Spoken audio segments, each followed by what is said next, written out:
everybody, welcome to another episode of Let's Play. Today we are taking a look at Shattered Earth from Massive Awesome Games. Now a caveat on this one, this is an alpha rule set. Shattered Earth is not in its definitive edition yet, and it's going through a live public alpha and beta while it's in Kickstarter, while it's doing its crowdfund. So we'll be taking a look at the core mechanics, but caveat emptor, if you're watching this in the far future, I may do a second Let's Play on Shattered Earth because it'll be the actual rulebook for the game. That's like the completed rulebook. So this one right here, grain of salt, when you watch this video, if you try and watch in the future, look down the playlist to see if the actual final rules have come out, because this is an alpha/beta test. So a lot like my Let's Play for 9th edition, those rules have probably changed by now. We will probably do a definitive 9th edition Let's Play later on. We're looking more at core mechanics. Don't look at the army-specific rules and stuff like that, because chances are they will be very, very different. So without further ado, let's dive into the core mechanics. We're going to walk you through the basic mechanics of the game and play a quick mission. So here is the Shattered Earth alpha rules, version 1.2, if you guys are interested in the version number. And it is a 40-page document of all the base rules, and most of the special rules are combined in a universal special rule section. It has a basic set of conventions, so things like dice, it's all D10s, tests. A test is basically doing the outcome of a situation, so you're either, if you're doing a test for yourself, you're trying to roll equal to or under a stat. If you're rolling a test that's opposed, you're rolling pools of dice and comparing your numbers of successes. Models, obviously 28 mil, 30 mil models. Facing, you will have a front and rear arc. Basically, it's 180 degrees, so your front arc is the front 180, back arc is the back 180. Line of sight, anywhere from your front arc to to any arc of another model. Measuring can only be done when you are, measuring can be done at any time during the game. It doesn't have to be done through any kind of guesswork, so you're always going to know what your ranges are, which is super handy. And distances, within or wholly within, the usual definitions. Within means a point on the base to point on the base, and completely within means completely within. Base to base, exactly what it sounds like. Engagement, that means if you have a weapon with a range, such as, melee weapon with a range, like 1 inch or 2 inch, if you're inside that range. Moving, being moved, placed, falling, all these conditions are exactly what you think you are. So you're being moved, that means someone's being moved. Being placed means picked up and put somewhere, meaning it wouldn't trigger anything that's done off moving. Falling, same thing. Wouldn't necessarily trigger anything that's done off moving because it's all sort of involuntary movement. And then in play and removed from play, which means that you have stuff that are starting off in the game. Removed from play means it's out of the game permanently. It doesn't necessarily come back. Active and reactive. Active is the guy whose turn it is. Reactive is the guy who's the opponent. And this game does use a... not an I go, you go, but a back and forth game system. Alternate activations, yeah, alternate game turn. Owner and controller, so those are different things. Owner is the person whose army it's in. Controller is the guy currently activating the model. So you can, in some cases, like take over enemy models, and that would be, you become the controller. And then you have friendly, enemy, and faction. These are all on your cards. And friendly models are part of the same force, including any from the opposing force that have currently been under your control. Enemies, anything on the other side. And of course, faction is all the same faction keyword. Ether, you'll see these little green dots on the table, are rips in reality that you can channel ether out of. So think of it like focus in War Machine. You can pull ether out of there, and lots of abilities have to be within range of that. And depending on the game size, that tells you how many ether breaches are on the board for you to activate and sort of like use with. Tests, target numbers, you're always trying to roll a 7 on a test. So if you're doing an opposed test, Owen would necessarily roll some dice. Let's say Owen rolled 5 dice, and I rolled 5 dice, or 6 dice here. The number of 7 or higher I get are successes. So there's no 7 or higher here. There's 1 10, and 10s are critical successes. They're worth 2 successes. So I got 2 on this roll. Owen got 1 9, 2 9s, 3 9s. So he actually wins the roll there because he got 3 successes to my 2, which means he has a margin of success of 1. So now other modifiers can pop in here too, which if it's a stat test would plus or minus to your stat. If it's an opposed test would plus or minus to your pool of dice that you're rolling. And that's the difference between opposed and attribute tests. To a minimum of 1, yeah. You can never roll 0 dice. Profiles, there's a bunch of cards for every model, and you have the name, obviously, your faction, so what you are, so you're Deathless in this case. You have a bunch of keywords like basic biological unit, so you're an alive thing, and then your aspects, which can come into play during certain special abilities. You've got your movement, how many inches you can move in a turn, your physical, which is used for all kinds of stuff like melee combat. Agility can be used for range combat and getting out of the way of stuff. Mind, used for all kinds of things like nerve tests and runaway tests. prowess is basically your level of skill. So the other ones are like your physical abilities, like the things you innately have. Your prowess is like your training level. So the higher your prowess, you usually add your prowess when you're making a test. So like if you're going to shoot, you would take your agility, add your prowess, that's how many dice you'd roll. And then your defense, that's your sort of incoming ability to deflect damage. So if I was going to resist that shot, I would take my defense to add my agility, and that would be my pool of dice. You'll usually find that prowess is higher than defense, meaning that you always have a slight advantage when you're on the offense compared to on the defense. Anything with a really high defense, like defense 3 is really high. Defense 1 to 2 is kind of average. Influence usually gets bigger based upon how big you are, and that's your kind of your ability to control. So zone of influence is used for things like squad coherency, your ability to interact with ether breaches, stuff like that. And then your size, small, medium, large. So Drex, for instance, are small sized. Infantry coyotes, like the UN guys, are medium. And then last but not least, your points. That's 100 points right there for a unit of 4. That's how many guys you get, Drex. Then you've got your weapons, so melee weapons. They can have some keywords like corrosive. That's how the range of engagement and damage is entropic, which means it's got some kind of like gross effect that happens on top of it. Range weapons, he can spit his gross bile, has an AoE of 3. It's corrosive, has that special ability, range of 6 inches, and entropic damage as well. Then you've got your abilities, like these guys have gang up, they get a bonus to attacks for every guy they're already engaging you. They're insignificant, which means that they have you just die. yeah, like no knockout ability. So guys will often have extra layers of wounds. If you look at the humans, they have 2 additional boxes here that they go unconscious if they hit those, but they can be healed back. These guys, they're ghost monsters. When they're dead, they're dead. And then outflank, which is an additional ability for like deployment and moving. And that's really it for stat lines. The keywords can mean all kinds of things. We won't go through it right now, but it can your basic, elite, and restricted and unique keywords are basically how many victory points are worth in a mission. So basic guy's worth 1, elite guy's worth 2, restricted are worth 3, and unique are worth 4. Individual or unit. So a unit is the number of guys that are all activated with one activation. Individual is just one guy, obviously, activated with one activation. And then you can have things like biological, mechanical, a frame. So a frame is a biological guy inside a mechanical thing. It's like a big suit of power armor. And then if you're a leader or not, can you lead the army? And loyalty is something for when you're using allies and stuff. It's not so far in the alpha rules, but they put it in here for future use. So next up is the gameplay stuff. So in counter size, we're going to be playing a skirmish, 250 points. A confrontation is 501 to 1,000. That's going to be the standard game size. Battle, 1,001 to 1,500, and then a war is greater than 1,500. Force creation, you have to take one guy with a leader keyword. So for instance, for my army, it's going to be Chernobog. That'll be Mitch Ward for the Coyotes. And then you can take any number of upgrades additionally to that. So for instance, the UN force, this is their leader model, Mitch, but when they do their force creation here at the front, you can buy units. So right now the model list, you can buy Mitchell Ward, he's the veteran Coyote, and his assault troopers. So they have a unit of assault troopers, just 3 guys for 100 points. 100 points for Mitchell Ward. And to get to 250, he's bought Carapace. We're just going to give them all Carapace. All right, so they're all taking Carapace Army, so extra 40 points. He's actually only going to be at, and some EMP grenades. They won't be useful in this game, but it does max at his points to 250. So everybody's got an additional, basically, +1 defense because they're all wearing Carapace armor at the end of this. And that gives him his 250. Mine is just 250 in guys, because Chernobog is 150, and a unit of Drex, which I have, is 100 as well. And that's going to be... Basically, my upgrades are all kind of undetermined yet. I could buy an Etheric Tear, so I could spend 50 points and get an additional Ether Tear on the map, which is pretty cool, but I won't be. So it's 250 against 250, and that's where the upgrades come in. And then there are rules for alliances, unbalanced forces, but of course, with just the starter sets, those won't really come into play right now.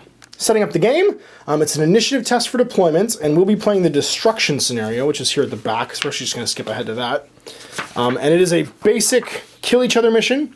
The victory points are earned by killing your opponent and holding points of interest. I get focus for those. Sorry, you get focus for those, that's right, but mostly just for killing your opponent. And the deployment is a 12-inch no man's land in the middle and then anywhere in those quarters. So you set up, you make an opposed initiative test. The winner takes a point of interest marker and puts it down. The other player puts the point of interest down in the no man's land, and you place your etheric tears as well. You alternate placing units, and then it lasts for 5 turns. All VPs are scored from kills, and they are doubled. So a basic guy's worth 2, an elite's worth 4, and then a restricted is worth 6, and a named guy, a leader guy, is worth 8. So here's our table set up for destruction. You can see we've got a sort of no man's landy post-apocalyptic outpost set up here. The ruins of a industrial site on our 4x4 mat from gamemat.eu. And we're going to place ether breaches first. That happens before we do the scenario setup. So we roll an initiative test. Now your initiative is going to be your mind plus your prowess. So for Chernozog, who is my unit leader, right here, that's going to be a 14. For Mitch Ward, it's going to be a 12. So I get to roll 14 dice looking for successes. He gets to roll 12. So rolling 14 here. And actually, this is the one game where I'd say it's easier to pick up hits. And I start with my 10. So I go 2, 3, 4, 5, 6 successes. And then you get to roll 12, so just take 2 more dice out. There you go. 6, and you've got, 6 just 4, in 10s. 6, 7, 8, 8, 9. So you've won the initiative roll to place the breaches, so you get to place 2 basically to my 1. Because we're playing a skirmish, there'll be 3 breaches on the board. And you place them anywhere you want in the no man's land, and that means you'll be basically doing the axis deployment as well while we do this. So the first one, and we're going to go this way, or we're going to go this way? Like I just didn't decide. Didn't even decide? All right. Yeah, no, we'll go like this. Okay, so roll a dice, and if it's a hit, it lands there, otherwise it scatters. It's going to go 4 inches back this way. Just following the arrow on the object. The top of the dice, that's right. Place one, it can't be within 6 inches of the table edge or another breach. So we're going to put it right here and see if it lands on target. And nope, so it's going to go 1 inch whoop, that way. And your last ether chair is going to go over there in the corner because he doesn't want them anywhere near me. 9, so it's a hit, so it's going to land on target. So now we each get to place a point of interest anywhere in no man's land and not within 12 inches of the other point of interest. And you get to go first because you won the initiative roll. Let's go right there. Now anybody within zone of control of this, or zone of influence, becomes, 3 inches, becomes focused, which means they get an additional point to any activation tests, which is cool. So it makes them cool to fight over because you get dice to your dice pool, or you get a bonus to your stat because it makes you more powerful, basically. So I'll place that one over there, and then we get to roll off for our deployment. Initiative for deployment. 2, 3, 4, 5. 5 looks like. Okay, so I get to add in 2 dice. I'm gonna do my turn. So 5. I've got 1, 2, 3, 4. 5, 6, so the rest is irrelevant. So winning the roll, I get to choose to make you deploy first if I want. You're going to deploy next to that breach so you can grab some armor. So going back and forth through deployed, Mitch has deployed behind some garbage bags. The coyotes are in behind him, and there's an etheric breach nearby and a point of interest. I've got Chernozog and his 4 Drex hanging out over here. Now these black beads are marking the fact that they start the game intangible, which means they cannot be targeted by or target people with attacks until they manifest. They can voluntarily do that as a free action. We're going to explain actions in a second. But once they do, basically, they become targetable. Now, while they're intangible, they can move freely through terrain. They're basically ghosts, dream ghosts. They can do whatever they want. So they can take any action that isn't an attack, and it won't reveal them right now in this version of the rules. And it means that they basically just sort of swoop in ghost styles while the coyotes prepare to defend them from assault. So now that we're deployed, we're going to move to the turn sequence. First thing we do is determine initiative. In each turn, you're going to roll an initiative test, so opposed against your leaders, to see who gets the first activation. That means you activate either a unit or a model. Then you get to activate your models. You take it in turn to activate one or more of your models. This continues until all models in play have been activated. Check objectives at the end of every activation. You check secondary objectives to see if you've got any VPs, and then check to see if somebody's won. So basically, players check their primary objective to see if somebody's scored more VPs. Now this game has a 5-turn limit, and at the end of that, the guy with the most VPs will be the one who wins. So the activation sequence after we make the initiative test is pretty simple. First, you resolve any statuses, like if you're corroding or you're on fire or something like that, because I can actually corrode his guys. Then you perform any actions. You can do any number of free actions. Free actions can be things like, for me, drawing ether from an ether breach or empowering guys. Or for you, I think your armor is a free action. Yeah, you've got stand up and get down as a free action because you have changed position as a free action, which means prone or not prone. And then you've also got the siphon because you've got an ether battery on Mitchell. And then you can do 2 regular actions every turn, and unless it says otherwise, you can only do each action once per turn. So you couldn't like make it 2 attack actions, but you could do a charge action and an attack action because they're separate different actions. And then finally, any statuses to be removed get removed at the end of that model's activation. But it has to say that you remove it at the end of activation to get removed. So for instance, when Mitchell powers his armor, it's on forever in this version of the rules. He just gets bonus defense all the time. So now the only other thing that's super important to know about is nerve tests, because I have a horrifying model here. Chernobog is horrifying, so if you are engaged with him, and he has a 2-inch engagement, so if you're within 2 inches of him, you have to make a nerve test at the start of your activation. If you fail it and you're smaller than him, you become basically unable to do anything. If you were the same size, you'd become stunned, you just lose an action. But yeah, it's bad to fail a nerve test nearby. You get +2 though. Well, +1 if a leader model, but +2 if your force commander, in this case Mitch, is within your zone of control. So he gets to buff them, make them a little bit braver. But he is scary bad, and that makes him something that you don't want to have engaging you in this game. All right, so this is the first turn then. Our dice is set to 1, and we're going to roll to see who is gaining the initiative. So you've got 12 to my 14 for your initiative. And you get... 3. 1, 2, 3, 4 to my... Put in 2 dice. And I apologize for this, but this is us collecting D10s frantically because we didn't have that many D10s to do this with, so they are kind of all weird colors. I did. I got 1, 2, 3, 4, 5, 6, 7. So I get to activate somebody, and we're going to start with Chernobog. So, Chernobog. So like I said, he can get to make 2 actions per turn, and any number of free actions. So the first free action is going to do, he is a shaper, which means he can draw stuff from the etheric breach that's within his zone of control. It's within 6 inches. So he can draw up to his Shaper ability, and he can hold up to twice his Shaper ability in Ether. So we're going to use this dice. He's going to draw 4 Ether from it because he's Shaper 4 as a free action. Then his first actual action, he's going to move. He has a 6-inch move. So he's going to walk over this etheric breach, or fly rather. Oh, I could fly too, couldn't I? I have the fly ability, which means I double my move as an action. So I will fly 12, so 6 and 6, and because I am currently intangible, I won't worry too much about terrain. And now because my my fly is a separate action from move, I get to make a move afterwards. It means Chernobog can move 18 inches a turn. He's going up on top of this building just for funsies, staring at everybody. So activation is now over to you. Yep, Mitchell's going to go. He is going to pull some because he has a... Etheric battery? Yes. Ether battery. So he's going to pull 2 because he can only pull 2. He's then has another free action. He's going to spend 2. And he's going to turn on his ether field to get +2 defense. Cool. Then he's going to do a command order on... no, he's not. He's just going to move. He's going to walk up, and he's going to go on Overwatch. So first action to move, second action he's going to go on Overwatch. And because he's within the thing, he gets targeted. Or sorry, focused, yeah, which would be +1 to his dice or a skill check. Because he's near the zone of, or the location of interest right there. Now it's Drek time. So first Drek is going to move as his first action, and then move as his second action, and just spooky ghost his way over to here, remaining intangible. But outside of 3 inches, because if he wants to charge, he's got to be at least 3 inches away. One's going to do the same thing. Again, he's going to ignore terrain because he's intangible, and stay outside of 3. Third one, much the same thing, moving 12 and staying intangible. The fourth one's going to move as well, staying within 12. Sorry, moving 12 and staying intangible. Over to you, Coyotes. Time to set your Overwatch. Okay, everybody's going to move 5. Or sorry, this guy's going to move 5. And then Overwatch. Yep. And focus.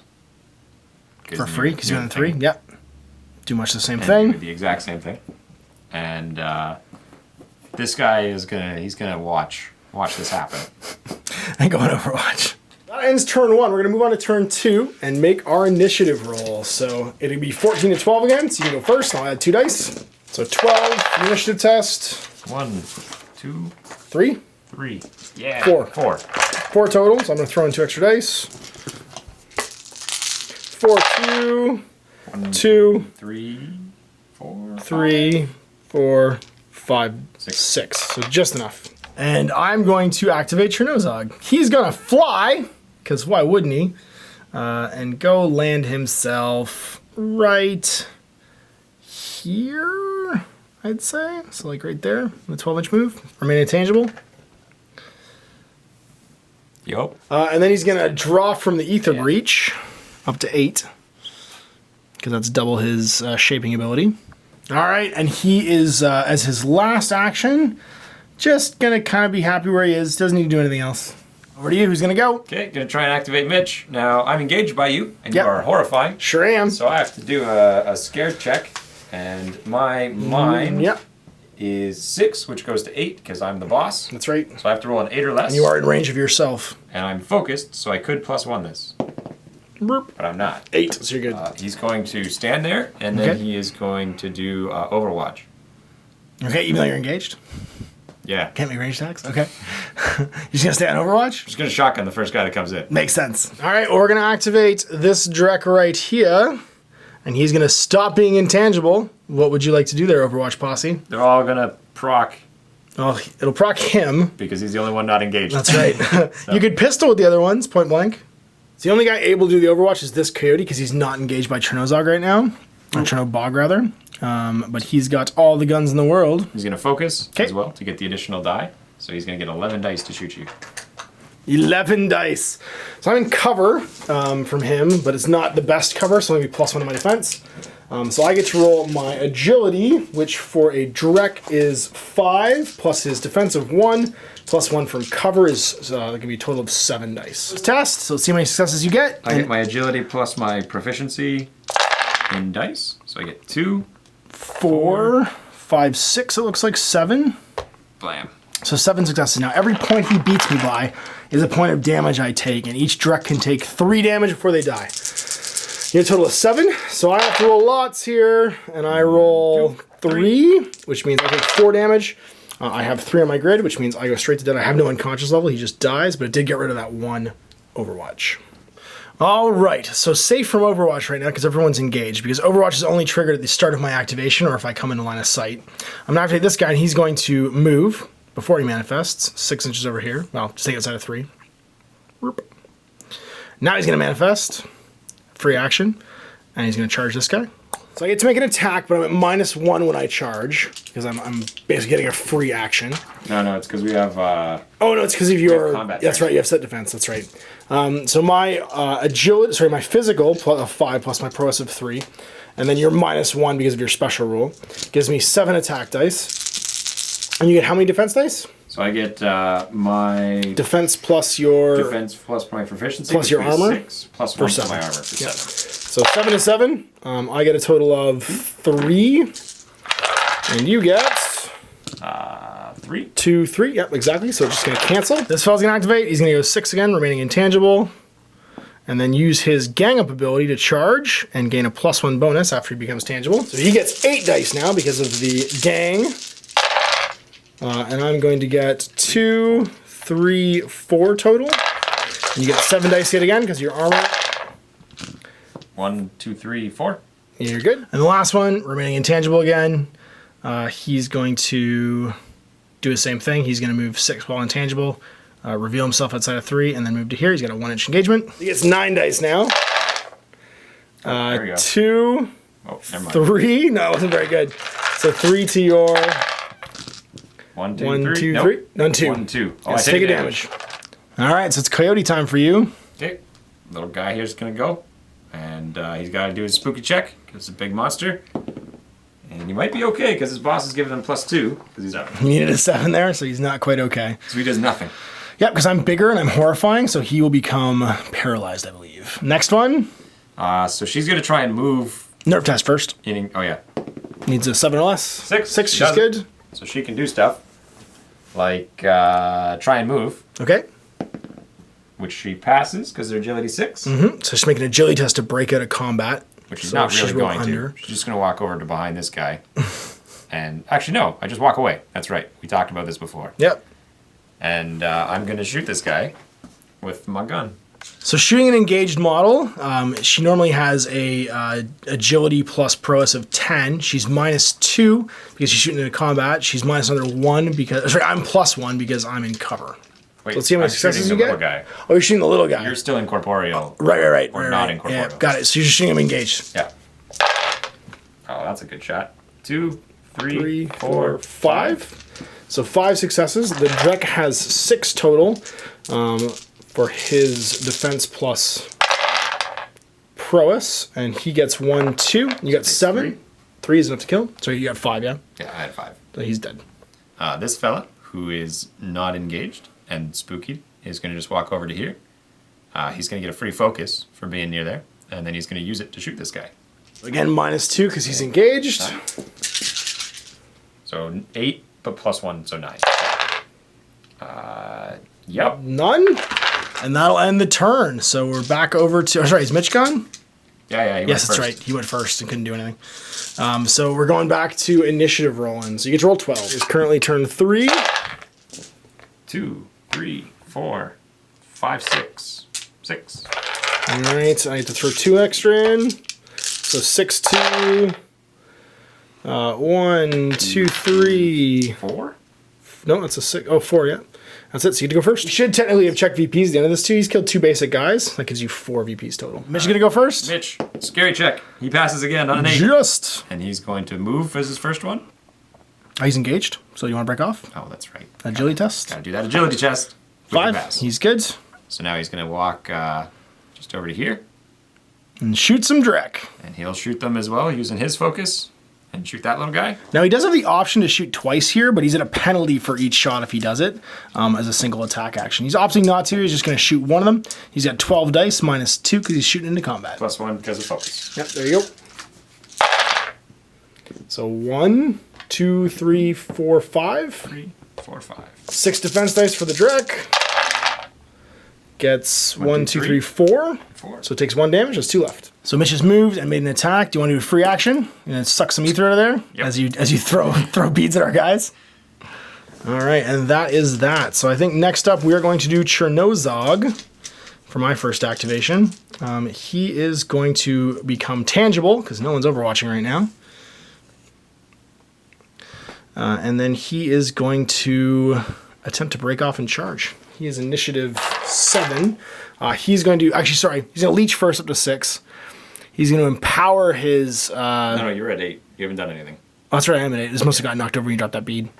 So then I'm going to not leech yet. I'm going to empower by 3 down to 5, my break-off test. Basically, I have to roll a 10 or less. And I do. That is always a fail, that's right. And then I'm going to charge this fell right here. So charging like that. Whoa. So he gets to make an attack for the charge of his prowess plus physical, which is 14. You have that combat training, so it's going to go down to 13. So I have 6 plus another 7. Thank you, sir. And let's see how many successes I get. I get 1, 2, 3, 4, 5, 6, 7 total. And you get what in your defense? 7? 7.